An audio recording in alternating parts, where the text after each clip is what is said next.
кім арышкер болғысы келеді.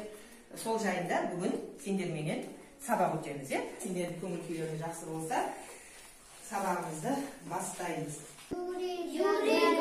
Дұрыс айтасыңдар, ол қай жылы? 1991. Дұрыс айтасың, Асқат, 1961 жылы нешінші сәуір күні? 12 сәуір. Не, аю. Дұрыс, ол қандай сөз табы?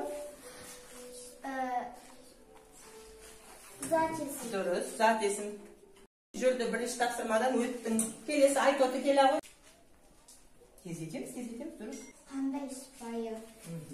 Енді санес. Ақыл. Не істеді, оқыды?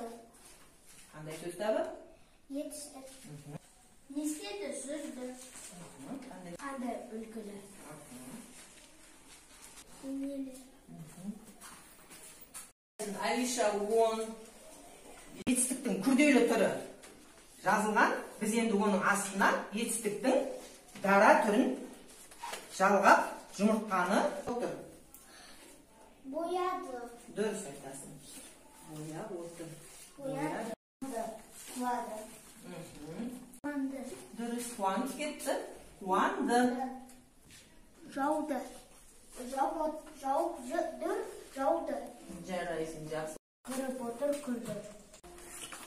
Қарап отыр, қарады. Дұрыс. Сыпырды.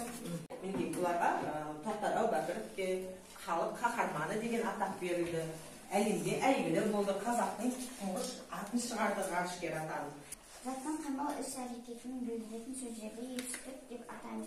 Не істеді, қайтты, не қылды деп сұрақтарға қойылады. Жарайсың, өте жақсы. Зат есім. Өте жақсы, керемет. Дайындықсыз келе береміз. Өйткені сен барлығын білесің, сабаққа дайынсың. Алиша, оқимыз сөзін, сұрағымызды. Жүгірді сөзіне сұрақтар қой. Жүгірді сөзіне сұрақ қой дейді. Дұрыс айтасың, не істеді? Жүгірді, бұл қандай сөз табы? Етістік. Дұрыс айтасың, етістік. Жарайсың, мінекей сенің де бонусың. Ертеңгі сабаққа жартылай дайындап келсең болады. Бүгінгі сабаққа жақсы атсалысып қатысқандарың үшін мінекей мынада кім? Асқат 100, Жәния 80, 100, Алисулдан 90. Мінекей тілектестің. Мінекей балалар, сендерге менің бүгінгі сабақтан естелік ретінде сендерге жасаған сыйлықтар бұл балаларға. Енді бүгінгі сабақ сендерге ұнады ма? Бағдаршам әдісі